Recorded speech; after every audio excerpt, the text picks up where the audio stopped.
All righty, everybody. Welcome to Talking Real Estate with Champions Real Estate Team here at Berkshire Hathaway Home Services Ambassador Real Estate Company. My name is Mark T. Wehner II, team leader here at Champions Real Estate Team. And joining me today is Russ Williams with Williams Mortgage. So like if you've just seen us before, we jump on every Wednesday over the lunch hour, give you a rundown over the real estate market of the last week and what's kind of gone on in interest rates, kind of give you our insight, what we're seeing, out in the playing field of buying and selling real estate and what's going on in the mortgage world. So we'll jump straight into our graphics that we kind of go over every week, just to kind of keep it familiar with everyone that follows us. So and appreciate you guys listening and watching. If you have questions, obviously let me know. So new listings over the last week, we had 365 new listings go live. We had 381 new contracts or homes go pending or go under contract, and 351 new homeowners. So perspective, the 365 new listings is the most amount of listings we've had since, basically a month ago. So we kind of dropped down. We were 316 last week. So as we're seeing weather starting to get nicer, we're going to see more listings coming on. But obviously, if you can see the next number, 381, we're having more houses go off the market than are coming on the market. So it's still a very competitive marketplace. There's still a lot of houses being sold off market. So houses that aren't even getting to the market for everyone's viewing pleasure. So getting with us here at Champions Real Estate Team, that we do have off-market houses that we do know that are coming on the market, in the next month or so, or a couple months, or people that are thinking about selling, want to find a house first, that we can maybe kind of play matchmaker in that regards. That's why I think a lot of transactions and a lot of deals are going that way, because sellers, they want to know where they're going to go after they sell their house. And if they have someone that's going to pay them a very fair price, to maybe not put that house on the market. My coworker in the back is playing with dishes, so that's good. But anyways, so that's kind of that aspect of it, of what's going on there. So let's take a look at the big picture. Olivia, what are you doing? We can't play with that. So sorry, joys of doing live video when you're at home with a 1.5-year-old. So big picture, we have over 1,130 homes active in the market. In the Omaha and Lincoln, I did take out the no-show listings because we basically can't view those until they go active. Douglas, Sarpy County, breaking it down a little further, 553 active listings for you to see. And Douglas and Sarpy County existing homes are 213. So we're up about 30 listings or so from the 187 we had last week. So like I said, there's more listings coming in.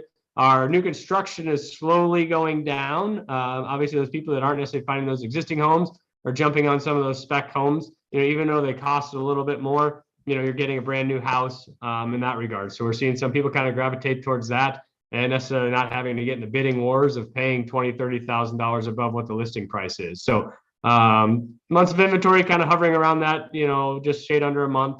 What that means, basically, if no more houses came on the market, we would be out of houses in less than a month.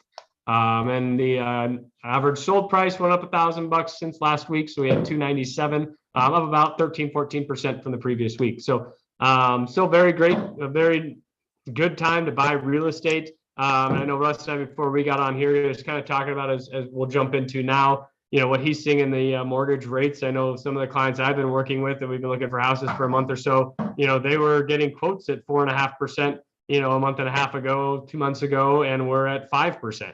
And so some of those people that have been looking for a while maybe need to reach back out to their loan officer and see where the rates are currently, and see how that affects their purchasing power in the near term. And then we kind of talked on in previous weeks, and Russ has a graphic here that we can show in just a second of what's the cost of waiting.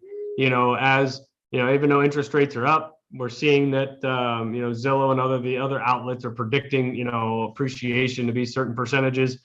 Even if interest rates are high now and appreciation still going, let's say that $300,000 house that's listed today, maybe next year it's 325. Interest rates may stay about the same, may go down depending on what the economic outcome and outlook is, with recession potentially in that regards. And so even if prices keep going up, you can refinance at a lower interest rate and save that gap in that distance. So I guess, Russ, kind of what are you kind of seeing, I guess, on your side of the coin? And we can kind of chat a little bit more. And if you want to share that graphic whenever you want to, we can kind of go from there.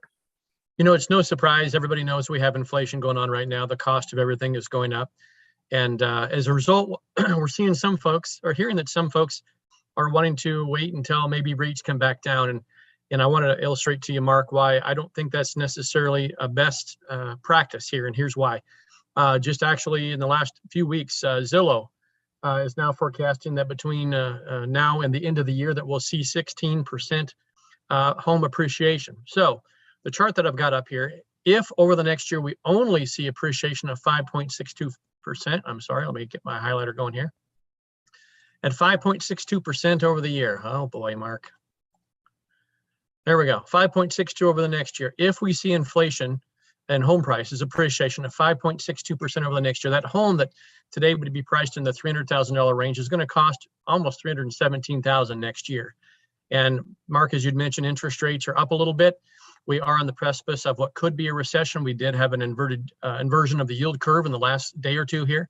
And that usually, at least historically, has been a very reliable indicator of a recession. More and more folks, even previous Fed governors, are coming out now and saying that they think we are in for a hard landing, which is Fed speak for possible recession coming in the near future. Recessions typically lead to lower mortgage rates. Why should you wait? Why shouldn't you wait if you're wanting to buy a home? Here's why. At home today at $300,000 with 5% down payment, you'd have a principal and interest payment of $1,530. If we only see 5.62% home price appreciation in the next year, and again, Zillow is forecasting closer to 16% or more.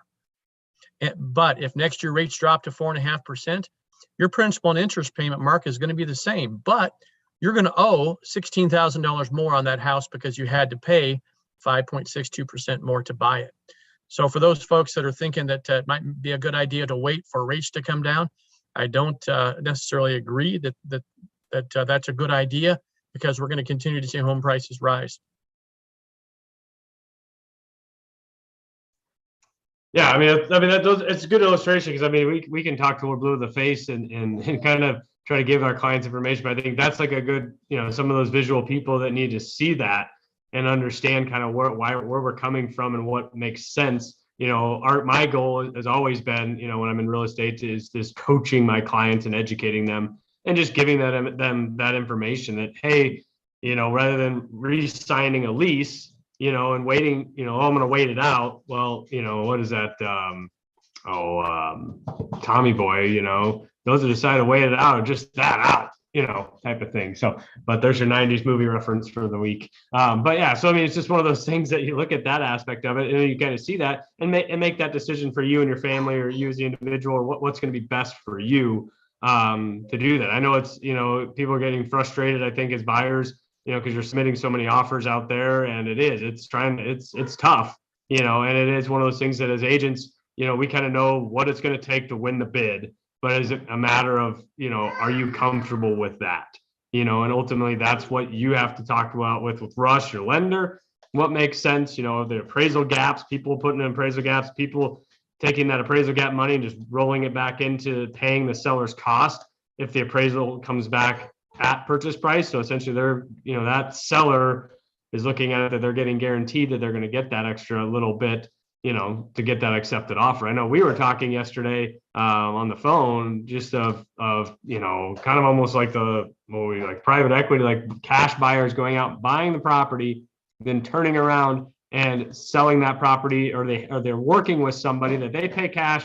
That buyer is basically paying them a fee to basically win the bid for them. And then that cash buyer turns around and sells it, essentially to that second buyer for all intents, and they're working together to get that house, kind of like we touched on, kind of jokingly, like a loan shark. Like, all right, I'll loan you, I'll go buy the house. I'll charge you a % fee for me doing this for you to get the house, and I mean, I know you've heard more about that, in other marketplaces, but typically what we see in the real estate market, things that are happening out on the coasts work their way inward, to our region in that manner. I know we've talked a lot about different things, we could go on and on, the different things we're hearing and seeing out in the marketplace, but it's the other thing that's important about that, and Olivia agrees back there chirping at us, but is working with agents that are doing this day in and day out and know those little things and hear what the competition is doing, because it matters. When you're going to put an offer in, let's offer $5,000 over. That's not going to do it, and take a look at what the market is.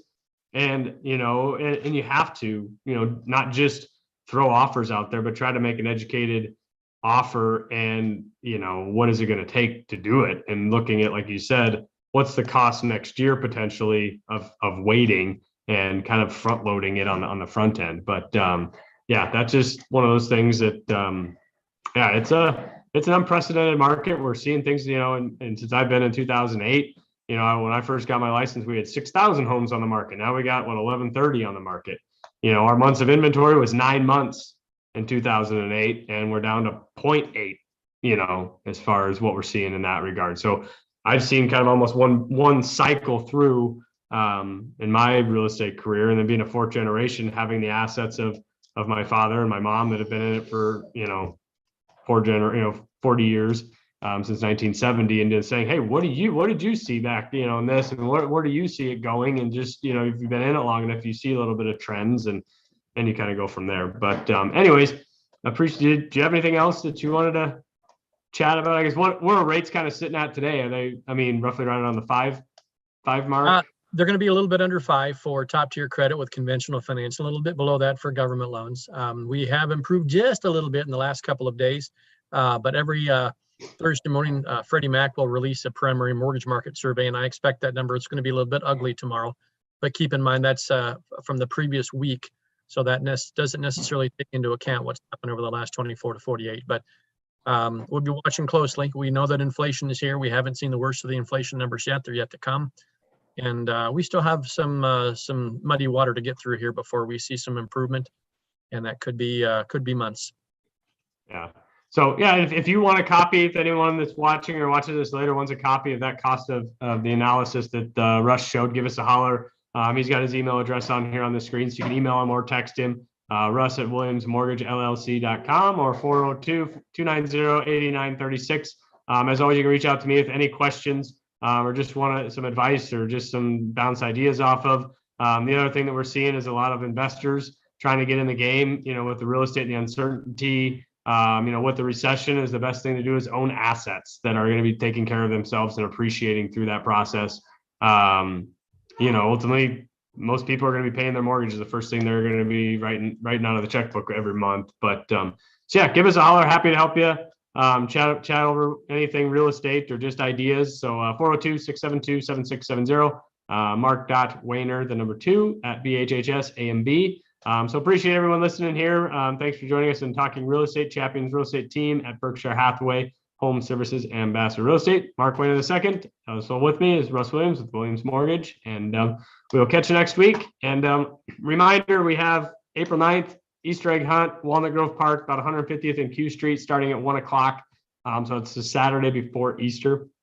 I think this is our 7th annual that we've been doing it. So it's a great event, a lot of fun with the kiddos, goodie baskets, Easter bunny. I think I got 2,000 eggs to stuff between now and then. So, but have some fun with that. So anyways, appreciate everyone listening. And as always, if we can help you, give us a holler.